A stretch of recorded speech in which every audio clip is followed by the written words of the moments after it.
जैसा कि आप सभी को पता है, हम पढ़ रहे थे समांतर श्रेणी, और समांतर श्रेणी यानी प्रश्नावली 5.1 का प्रश्न नंबर 4 में हम खंड नंबर 10 तक देख चुके थे। तो आज देखेंगे इससे आगे यानी खंड नंबर 11। तो चलिए खंड नंबर 11 देखते हैं क्या है। इसमें दिया है खंड number 11 a, a square, a Q, a की पावर 4 है, a की पावर 4। और हमसे पूछा है, इसमें प्रश्न नंबर 4 में दिया है निम्नलिखित में से कौन कौन एपी में है। यदि कोई एपी है तो उसका सार्वधातुक बताइए और आगे के 3 पद बताइए। तो सबसे पहले एपी के लिए क्या करते हैं, जैसा कि पिछली वीडियो में किया है, इसे मान लेते हैं A1, इसे मान लेते हैं A2, इसे A3, इसे A4। तो एपी के लिए क्या होता है, एपी के लिए आपको पता होगा, ये कंडीशन होती है कि मैं दूसरे में से चाहे पहला घटाऊं, यानी A2 में से A1 माइनस करूं, और चाहे तो तीसरे पद से A3 से माइनस करूं A2, और चाहे तो मैं A4 में से यानी चौथे पद में से माइनस करूं तीसरा पद। ये बराबर आना चाहिए, और ये किसके बराबर होते हैं, सार्वधातुक। किसके बराबर होते हैं, सार्वधातुक यानी डी के। तो चलिए चेक कर लेते हैं क्या ये बराबर हैं। तो सबसे पहले निकालते हैं A2 माइनस A1। A2 हमारा कितना है, A स्क्वायर। A2 हमारा कितना है, A स्क्वायर। A1 कितना है, A। तो ये आएगा A स्क्वायर माइनस A। इसी तरह से निकाल लेते हैं A3 माइनस A2। ये कैपिटल इसलिए लिए हैं जिससे क्या है, दिक्कत ना हो स्मॉल में और कैपिटल में। A3 माइनस A2, A3 का मतलब है AQ, A3 का मतलब है AQ, माइनस A2 का मतलब है A स्क्वायर। देखिए आप यहाँ से ध्यान से देखिए, हमने निकाला A2 माइनस A1, तब ये आया A स्क्वायर माइनस A। हमने निकाला AQ minus A3 minus A2, तब ये कितना आया, AQ माइनस A स्क्वायर। तो आप देख रहे होंगे कि A2 माइनस A1 ये दोनों बराबर नहीं हैं किसके, A3 माइनस A2 की। अर्थात यानी जो हमारा A स्क्वायर माइनस A है ये कभी बराबर नहीं हो सकता AQ माइनस A स्क्वायर के। इस कंडीशन में ये अगर बराबर नहीं है अर्थात सार्वधातुक बराबर नहीं है, तो हम लिख देंगे यहाँ सार्वधातुक समान नहीं है, सार्वधातुक समान नहीं है, यानी ये किसके मान है, डी के ही तो मान है, समान नहीं है।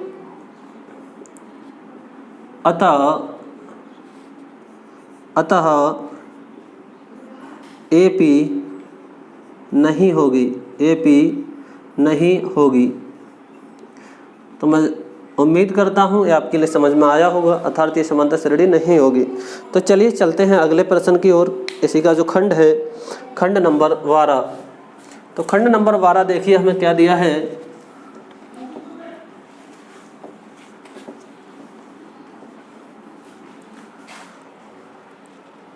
तो चलिए अब चलते हैं अगले खंड की ओर, यानी खंड नंबर 12 जो दिया है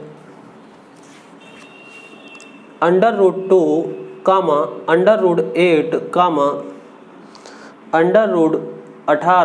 √18, √32, इसी के लिए अगर हम लिखना चाहें इसी श्रेणी को तो लिख सकते हैं √2, इसे लिख सकते हैं 4 × 2, यानी 2 बाहर आ जाएगा तो ये हो जाएगा 2√2। इसी तरह से इसे लिख सकते हैं 9 गुणा, इसे लिख सकते हैं कितना, 9 गुणा 2, तो हमारा 9 यानी 3 रूट से बाहर आ जाएगा तो ये आएगा 3√2। इसी तरह से इसे लिख सकते हैं 16 × 2, तो ये 16 में से 4 बाहर आ जाएगा रूट से, तो यह हो जाएगा 4√2। आगे डैश। तो एक हमारी या तो इसे लिख लें या फिर दूसरी श्रेणी ये बन जाएगी। तो अब हमें ये चेक करके बताना है ये समांतर है या नहीं। तो इसे डाल दीजिए A1, A2, A3, A4। AP के लिए क्या कंडीशन होती है, AP के लिए कंडीशन है कि चाहे तो मैं दूसरे से पहला घटाऊं, चाहे तो दूसरे पद से पहला पद घटाऊं, चाहे तीसरे पद से दूसरा पद घटाऊं, और चाहे मैं चौथे पद से तीसरा पद घटाऊं, ये सभी बराबर होते हैं डी के। यानी डी बोलें तो ये क्या है, सार्वधातुक के। ये सभी सार्वधातुक के बराबर होते हैं, यानी इनका सभी का जो अंतर आना चाहिए वो कैसा होना चाहिए, बराबर। तो चलिए निकाल के देखते हैं। A2 माइनस A1 A2 हमारा कितना है 2√2, A1 कितना है √2, तब ये कितना आ जाएगा √2। इसी तरह से मैं निकालता हूँ A3 माइनस A2, A3 हमारा कितना है 3√2 माइनस A2 कितना है 2√2, तो ये हमारा कितना आ जाएगा √2। इसी प्रकार मैं आगे इधर लिख देता हूँ। इसी प्रकार क्या होगा A4 माइनस A3 बराबर होगा √2 के। हमने देखा चाहे तो हमने यहाँ से सार्वधातुक यानी D निकाला, और चाहे तो हमने यहाँ से सार्वधातुक यानी D निकाला, और चाहे तो यहाँ से सार्वधातुक D निकाला। हर जगह से कैसे आ रहे हैं, बराबर हैं। तो ये कैसी है, अतः AP है, AP है। क्यों है? क्योंकि प्रत्येक सार्वअंतर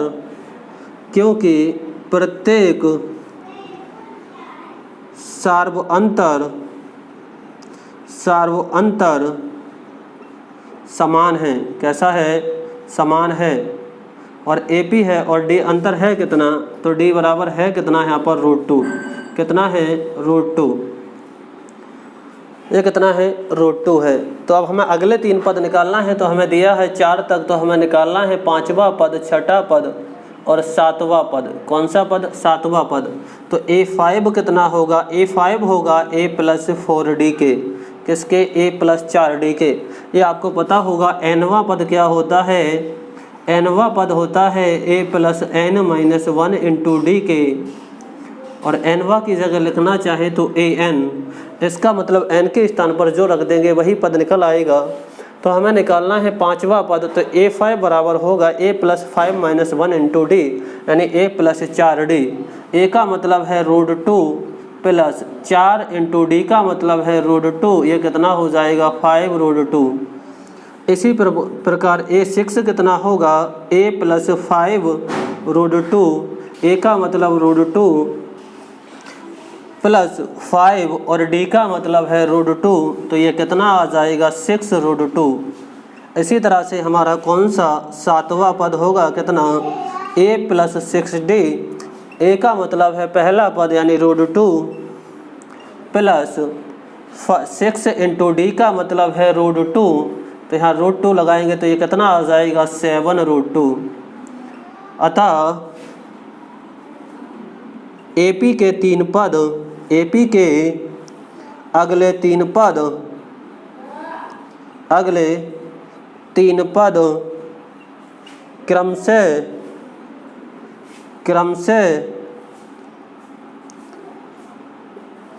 कौन से होंगे? 5 √2, 6 √2, 7 √2 होंगे। और या करके हम लिखना चाहें, क्योंकि हमें इधर संख्याएं सभी रूट में दी थी, तो इन्हें रूट में पहुंचाना चाहें तो ये जाएगा अंडर रूट में 25, यानी 25 दूनी हो जाएगा 50। ऐसे 36 जाएगा तो ये कितना हो जाएगा? अंडर रूट में 72।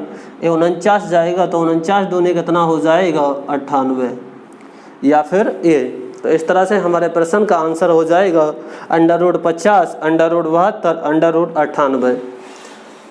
तो चलिए अगला खंड है हमारा खंड नंबर 13। ये क्या दिया है? Under root 3, under root 6, under root 9, under root 12।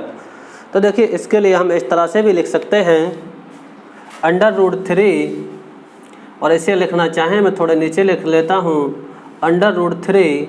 इसके लिए लिखना चाहें ये अंडर रूट 6 ही रहेगा। इसे लिखना चाहें तो ये घनमूल है कितने का? 3 का। और इसे लिखना चाहें तो हम लिख सकते हैं 4 × 3। तो ये हो जाएगा 4 से 2 बाहर आ जाएगा, कितना बचा? Under root 3। ये डैश। अब हमें पता है सबसे पहले चेक करना है तो नंबर डाल देते हैं A1, A2, A3 और ये कितना होगा? A4। AP के लिए अभी मैंने बताया है AP के लिए क्या कंडीशन है, ये आप याद कर लेंगे कि चाहे तो हम दूसरे से पहला घटाएं, चाहे तो दूसरे पद से पहला पद घटाएं, चाहे तो तीसरे से दूसरा घटाएं, चाहे तो तीसरे से दूसरा घटाएं, और चाहे चौथे पद से तीसरा पद घटाएं। ये सभी बराबर होते हैं किसके? सार्व अंतर यानी D के। किसके बराबर होते हैं? सार्व अंतर यानी डी के। तो चलिए कोशिश करते हैं क्या ये बराबर हैं। तो सबसे पहले वैल्यू निकालते हैं A2 माइनस A1। A2 हमारा कितना दिया है? A2 दिया है 6 रूट में माइनस A3 यानी A1 कितना दिया है? √3। इसी तरह से निकालते हैं A3 माइनस A2। A3 हमारा कितना है? 3 माइनस A2 कितना है? √6। यहाँ से आप ध्यान से देखेंगे तो A2 माइनस A1 बराबर नहीं है A3 माइनस A2 के, क्योंकि A कितना है देखिए आप √6 माइनस √3 और वो कितना है? 3 माइनस √6, अर्थात ये बराबर नहीं है। और बराबर नहीं है तो यहाँ लिख देंगे सार्व अंतर समान नहीं है, सार्व अंतर समान नहीं है, क्योंकि ये सभी अंतर है वो डी के ही तो मान है, अर्थात ये डी समान नहीं है, सार्वंतर समान नहीं है। अतः AP नहीं होगी।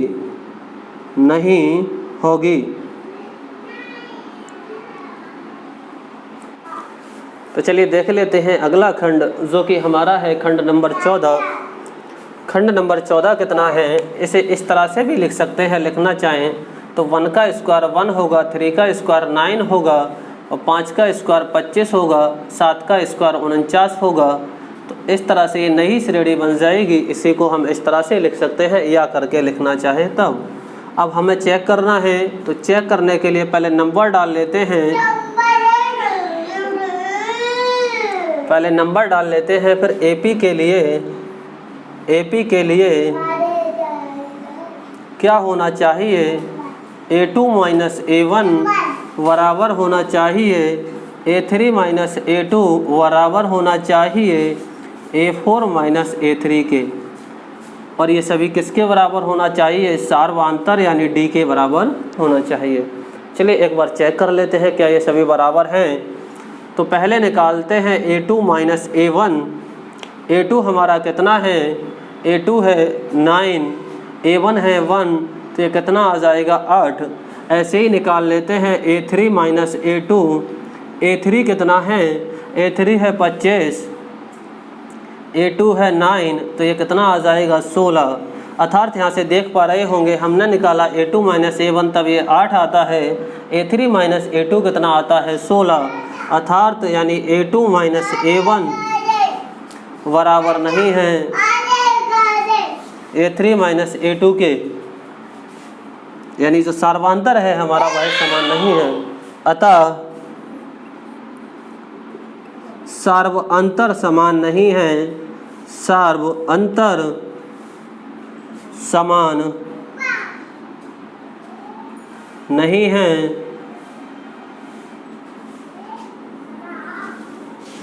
अतः AP नहीं होगी। तो मैं उम्मीद करता हूं आपके लिए ये प्रश्न भी आसानी से समझ में आया होगा। तो चलिए देख लेते हैं अगला खंड है हमारा खंड नंबर 15, जिसमें दिया है 1 का स्क्वायर, 5 का स्क्वायर, 7 का स्क्वायर और कितना है? 73। हमसे पूछा है AP है या नहीं। अगर AP है तो सार्वांतर बताइए और इसके अगले 3 पद लिखिए। तो देख लेते हैं इस श्रेणी को। सबसे पहले आप क्या कीजिए, क्योंकि हमने वर्गमूल में यानी वर्ग में श्रेणी नहीं पढ़ी है, तो इसे संख्याओं में बदल लीजिए। तो 1 का स्क्वायर होगा 1, 5 का स्क्वायर होगा 25, 7 का स्क्वायर होगा 49 और ये 73 है तो 73 ही लिखा रखिए। फिर आगे हम इस तरह से देखेंगे। हमें पता है, हमें चेक करना है क्या AP है या नहीं।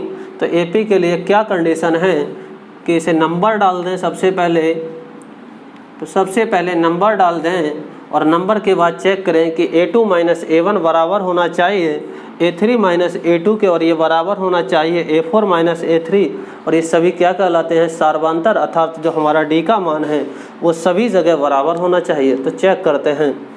पहले निकालते हैं A2 माइनस A1 की वैल्यू। A2 है हमारा 25, A1 है हमारा 1, तो ये कितना आ जाएगा? 24। कितना आ जाएगा? 24। A3 है हमारा 49, A2 है हमारा 25, ये अंतर निकालेंगे तो कितना आ जाएगा 24, कितना आएगा 24। इसी प्रकार मैं लिख दूं, इसी प्रकार A4 माइनस A3 भी हमारा कितना आएगा 24, ये आप निकाल लेंगे। 73 माइनस 49 करेंगे तो कितना आएगा 24। अतः यहाँ प्रत्येक सार्वअंतर, यहाँ से देख रहे हैं हर जगह 24 आ रहा है, इसका मतलब प्रत्येक सार्वअंतर D बराबर 24 समान है। कैसा है? समान है। और समान है तो ये श्रेणी कैसी होगी? अतः AP है। कैसी है? AP है। और AP है तो हमसे पूछा है आगे के 3 पद लिखिए, तो हमें 4 पद दिए हैं, तो आगे की कौन कौन से होंगे? 5वां पद, 6ठा पद और कौन सा 7वां पद, ये आगे के 3 पद होंगे। तो पहले निकाल लेते हैं 5वां पद। 5वां पद यानी A5 कितना होगा? A + 4D। A का मतलब कितना है? 1 + 4 × D का मतलब कितना है? 24। तो ये हो जाएगा कितना? ये हो जाएगा 1 + 24 चौक कितने होते हैं? 96। तो ये कितना हो जाएगा? 97। कितना हो जाएगा? 97। इसी तरह से A5 होगा A6, 5 तो निकाल चुके। A6 होगा A + 5D। A का मतलब कितना है? A का मतलब है 1 + 5 × 24। ये हो जाएगा कितना? 120, यानी 1 + 120, ये कितना आ जाएगा? 121। इसी तरह से हमारा A7 यानी 7वां पद होगा A + 6D। A + 6D, A का मतलब है 1 + 6 × ये कितना हो जाएगा? 5 यानी 24। ये कितना हो जाएगा हमारा? ये करोगे तो 144। 1 + 144 बराबर कितना? 145। अतः ये हमारे श्रेणी के अगले 3 पद होंगे। अतः हम लिख देंगे AP के अगले 3 पद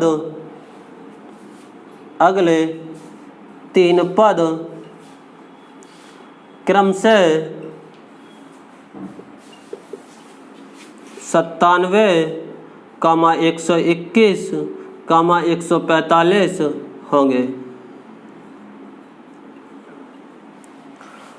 तो मैं उम्मीद करता हूँ आपके लिए बहुत ही आसानी से समझ में आया होगा। तो दोस्तों, अगर आपके लिए वीडियो अच्छी लगी हो तो चैनल को सब्सक्राइब कर लीजिए और वीडियो को लाइक कीजिए और अपने दोस्तों के साथ शेयर कीजिए और कमेंट में ये ज़रूर बताइएगा कि आपके लिए ये वीडियो कैसी लगी और नेक्स्ट टॉपिक इसके बाद समानता श्रेणी के बाद आप कौन सा चाहते हैं। तो चलिए मिलते हैं नेक्स्ट वीडियो में, तब तक के लिए बाय बाय।